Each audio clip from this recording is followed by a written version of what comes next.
Dow Jones, again, reporting the two sides currently discussing Dr. Ford's potential testimony. But what does that development mean for the big picture?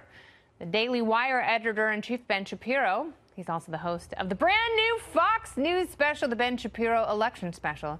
And that premieres this Sunday at 8 p.m. Eastern, 5 in the West. Ben, welcome back. And thanks for having me. So obviously there are not just senators on the Judiciary Committee eager to hear from Dr. Ford, but voters very curious to see how the court is going to shape up before they cast votes in the midterms. What do you make of these developments tonight? You know, it's hard to tell where exactly this is going. All that it seems to me is that a lot of the requests that are being put forward by Ford seem kind of unreasonable. For example, we are hearing that Ford wants to testify after Kavanaugh, which makes no sense. I mean, you actually have to have the accuser testify before you can testify to rebut the accuser. You've never heard of a trial where the defendant actually testifies before the plaintiff. That doesn't make a lot of sense. We also don't know what the date is going to be on this thing. It seems to me that this is all delay tactic. I'll be very curious to see, obviously, whether it actually happens. Is it going to be private or is it going to be public? Republicans are being, it seems to me, quite forthcoming about allowing Ford basically whatever she wants in order to testify. And her lawyers said as much in their letter. They said that they appreciate that the committee has been reasonable and accommodating to Dr. Ford's requests. Yeah, and if the Republicans continue to be reasonable and accommodating and Ford simply doesn't testify, at that point you have to assume that a lot of this was a political ploy.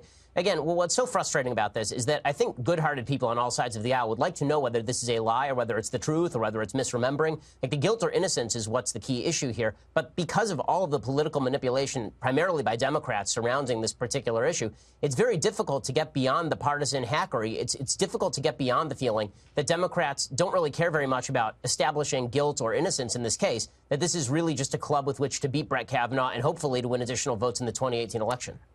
Unfortunately, that's how part of this appears to be shaping up, because, you know, these are serious allegations with very serious ramifications. And what I'm curious about, and I know that you are, in fact, a lawyer, what do you think Republicans on the Senate Judiciary Committee should do as far as a lawyer potentially questioning Dr. Ford? And, you know, maybe having a female defense attorney who can take her story apart a little bit. I mean, that makes perfect sense to me. We had something similar with regard to Anita Hill and Clarence Thomas. It doesn't seem to make a lot of sense to have a bunch of senators who don't know much about the case in the first place questioning. I mean, if she's not going to be allowed, normally in a court of law, you are allowed to face down your accuser. This ridiculous notion that you're never allowed to face down your accuser because of the shame of the accusation, this obviously would not hold in a criminal trial, which this effectively has now become. I mean, Brett Kavanaugh's life is either over or he's on the Supreme Court, right? One of two things is going to happen here.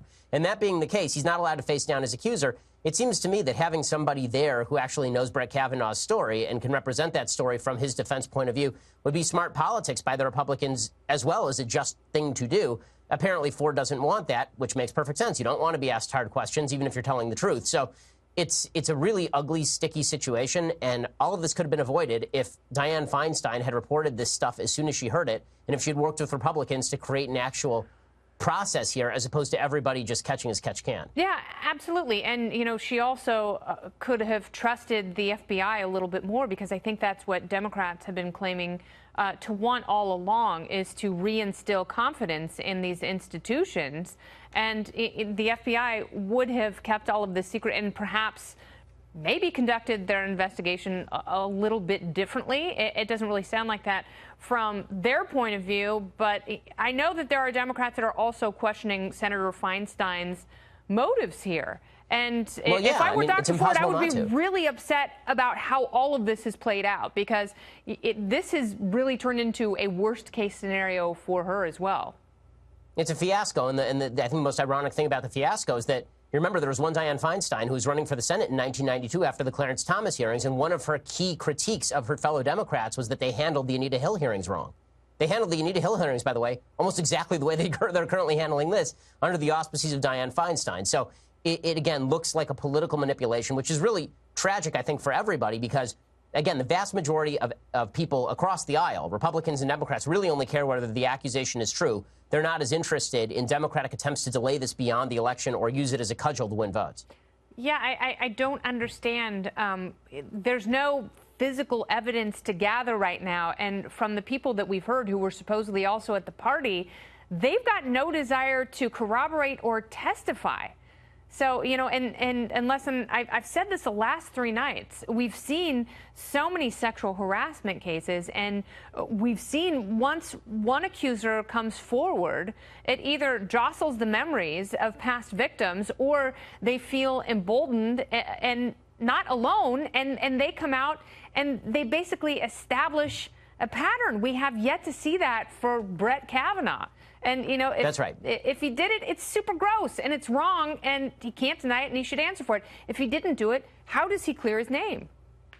That really is the question. We've seen no corroborating evidence. None. The first time this story was ever told to anybody who wasn't her husband was to a psychiatrist 30 years after the fact. We have no contemporaneous accounts. We have no actual evidence that anybody heard about it at the time. We have no actual evidence that anybody who witnessed an event was actually there or can corroborate her account of the events. We have no date. We have no time. We have no location.